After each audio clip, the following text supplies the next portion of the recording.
In today's episode, mock me in my work, then ask directions? Okay. Oh, you've made me hourly instead of salary because you're afraid I'll stop selling after I hit my commission cap? Should've just let me stay home. Parent says it's not our business what her son does on the community garden, so we let him get up to his neck in shit, literally. So let's get started. Mock me in my work, then ask directions? Okay. This happened back in the early 1980s, so all dialogue is condensed and paraphrased. I was a 19-year-old, geek, sickening all-American boy type, male, putting myself through school as a sweeper working for the Mouse in Southern California. We sweepers are in every public area of the park, are the most approached employees for questions, not intimidating like security, swamp like the character actors, or isolated by queues/fences/walls like the ride operators/restaurant/store personnel, and are generally knowledgeable and friendly. It is very much a customer service position. It was a good gig and I found the Mouse good to work for. My primary work area was centered around the Pirates of the Caribbean attraction, which is a major traffic hub in the park. At busy times, most summer days, it was hot, crowded, and by shift end you were glad it was done and ready to go home. I was late into the last hour of my shift, the crowds had thinned out, not disappeared, that would be hours hence, but the sun was down and the night was pleasant. I was happily cruising about keeping my area neat, have pan and broom, will travel, when a pair of 30-something males struttingly approached. Let us call them Mocker 1 and Mocker 2. I am me. Mocker 1: Hey sweeper, there's some popcorn spilled up by the haunted mansion. Better go clean it up. Mocker 2 laughs nastily. That is some hundreds of yards away, in another guy's area. Not only not my problem but actually, unless some danger was caused by it, I shouldn't go. Me, with a friendly smile and a nod. Thanks, we'll get it. Mocker 1. Tossing a cup on the ground, he had walked by at least 4 trash cans between where he was and the haunted mansion. Here, get this. With a flourish, I popped it into my pan with my broom. Mocker 2, in a sneering voice, when is the 3 o'clock parade? This caused Mocker 1 to laugh. Believe it or not, this is a very common question. One that can be heard multiple times daily. Usually it translates to what is the parade route, and when should I get there to get a good spot?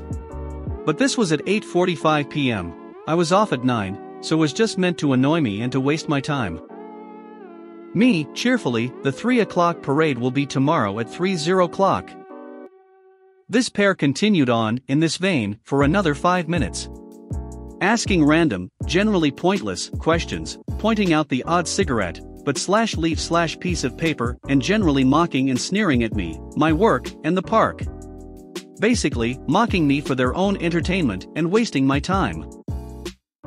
I found it mildly annoying, but had long ago, this was my second summer with the Mouse, realized that if 995 out of 1,000 folks are nice, and are cheerfully set on having fun, you still get the other 5. And when park attendance ranged from 12,000, very dead, to 55,000, screaming lunacy, that meant that you had 60 to 275 jerks running around on any given day. Knowing that helped me maintain a cheerful perspective. People are, by and large, overwhelmingly nice. Still, as said, it was mildly annoying. It was at this moment that the heavens opened, and a choir of angels sang Leia, and Mocker 2 asked the single most common question. Mocker 2, oh hey, I gotta go. Where is the bathroom?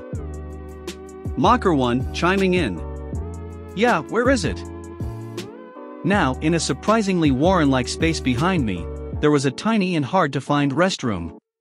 I never sent anyone there. It was well hidden, I think dating from park construction, and it was little used, only guided urgent cases personally. Nope, not this time. The next closest was to my right across Adventureland, straight walk, can't miss it at the end, 3 minutes, less if moving urgently. Nope. Me, with a nod and a cheerful customer service smile, motioning with my hand for them to turn around. Turn around, see that rail? Go to it and follow it to the right. When it ends there will be a path on the right. At the end of that path is another path on the right. The restroom is there." And they set off. I am sure that they were quite expressive when they arrived, 2 lands away halfway across the park, to the tiny elderly restroom in Fantasyland. 10 minutes later, I was off and I never saw those 2 again. Jerk move? Arguably so, I cannot deny. But I file it under play stupid games, win stupid prizes. And is an example of the lack of wisdom of asking directions from, after mocking/belittling, a stranger. "Oh, you've made me hourly instead of salary because you're afraid I'll stop selling after I hit my commission cap? Should have just let me stay home." Years ago, I was an inside sales rep for a simultaneously large and tiny company in a niche market. The quotes are because it was at least equally outside sales.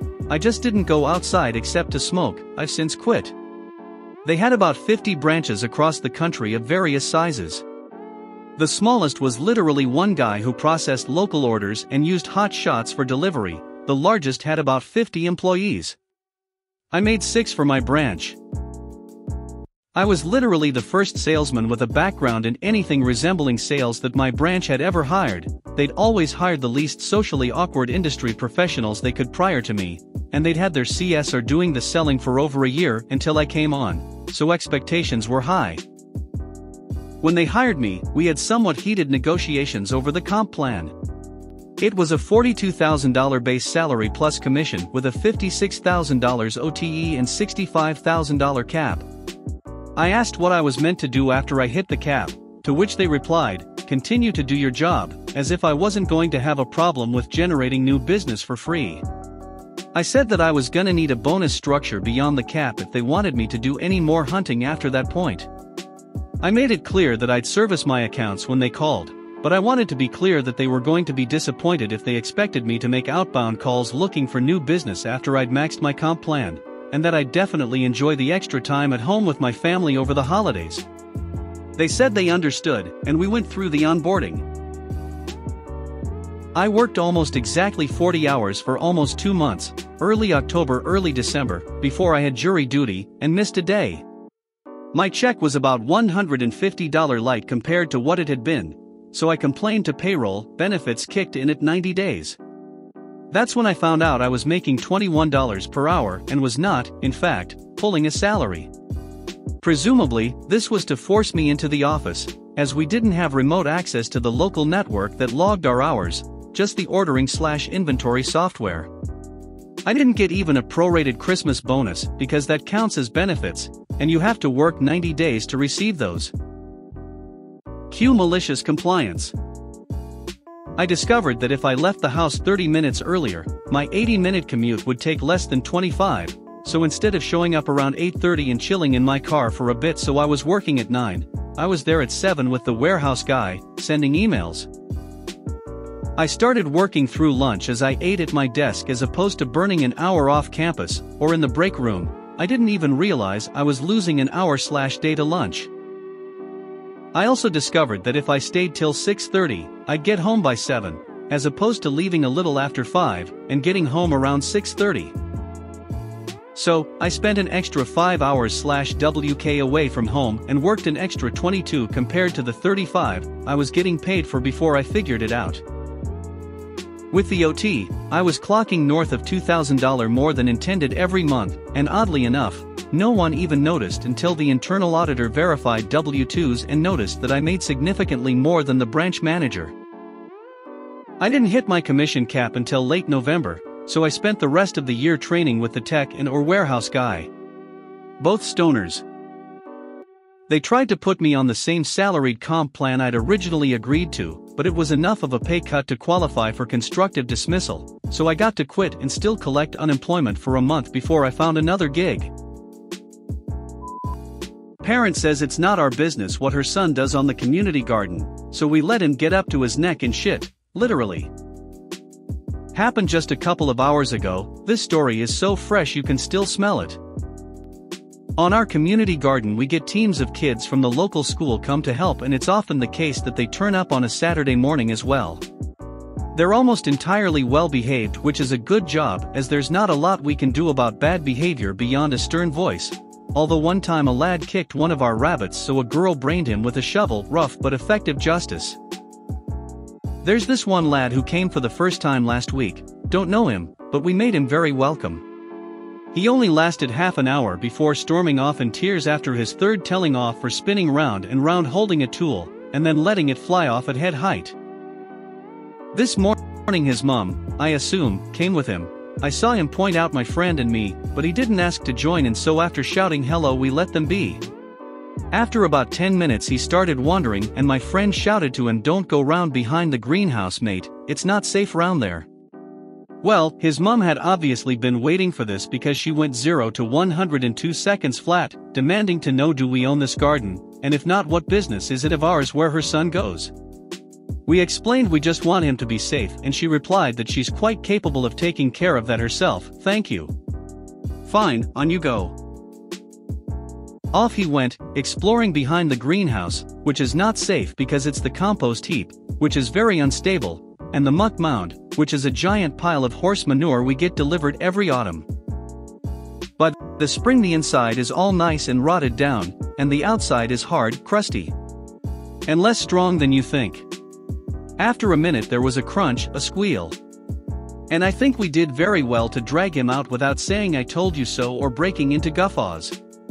He was absolutely black from chest height downwards, and although well-rotted manure doesn't smell really bad, it is very thick, and sticky and slimy. His mum grabbed him without a word and they headed for the gate. He started bawling as soon as the surprise wore off. My friend said, would you like some bin bags to spread out in your car, and to her credit she did say thanks when he handed them over. I wonder if we'll see them again next week. If you made it to the end of the video, thanks for watching. Don't forget to like, subscribe and share, and we will see you in the next video.